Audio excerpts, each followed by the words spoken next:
নবীজি আমার কত আঘাত সহিলেন, এতিম নবীজি সেদিন কত আঘাত সহিলেন, হয়ে অসহায়।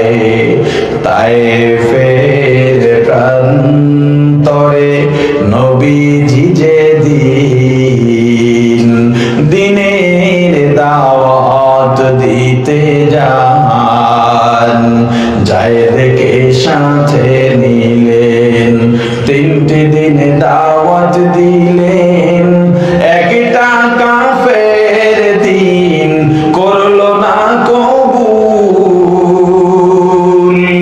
যায়েদকে সাথে নিলেন, 3টে দিন দাওয়াত দিলেন।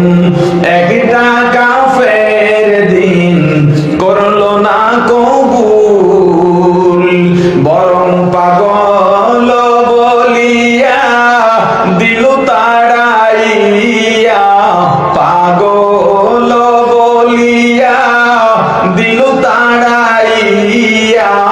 চিনল না ওই দুর্ভাগার দল আল্লাহরি রাসূল, চিনল না ওই দুর্ভাগার দল আল্লাহরি রাসূল।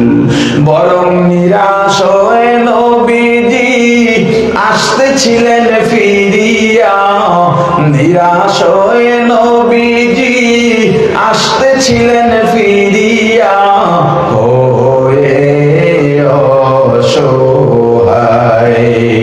তায়েফের প্রান্তরে নবীজি যেদিন দিনের দাওয়াত দিতে যান, নবীজি আমার কাফেরদের পাথরের আঘাতে আঘাতে জর্জরিত হয়ে যখন পাহাড়ের কিনারায় গিয়া বসলেন, আল্লাহর দরবারে হাত উঠায় বলেন, আমার আল্লাহ, ওরা বলেছে আমি পাগল, আমি পাগল না, আপনি সাক্ষী থাকেন। ওই সময় সমস্ত আসমানের ফেরেশতারা কেঁদেছিল রাসূলের কষ্টে। আর একবার কেঁদেছে পয়গম্বর ইব্রাহিম যখন ইসমাঈলকে শোয়াইয়া ছুরি চালানো শুরু করছে।